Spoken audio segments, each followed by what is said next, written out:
If you've ever gotten into a physical altercation or fight inside of a cell in prison, you'll never forget it.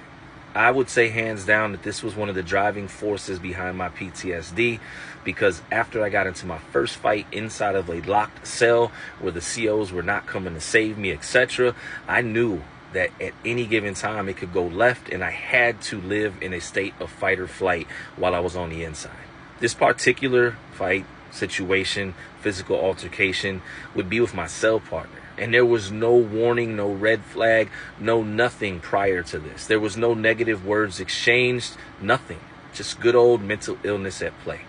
He woke up one morning, and later on when we were both sitting in solitary confinement, and he apologized and simply said that he suffered from something and he was going through it that morning, well, he attacked me. That was it. I was in the cell, cleaning, minding my business, headphones halfway on, trying to be vigilant as possible, but not thinking for 1 second that my cell partner, who I broke bread with, made a meal with, all that, would have did anything negative towards me, including attack me physically. But here I was. All of a sudden, after he had locked us in a cell, he was swinging. And I wasn't ready. I'm not going to sit here and glamorize the story and then say he didn't fire off on me 20, 30 times. I don't know. But I will say this, though. For a light-skinned guy, I wasn't really blumped up or bruised or any of that. But I learned some very valuable lessons that day. 1, stay on point. 2, you can't trust anybody in prison. 3, if you got a jumper on, make sure it's up over your shoulders and not tied around your waist. I wasn't ready, and when he jumped on me, I tripped, and I had no mobility in my legs, and the jumper just became an issue.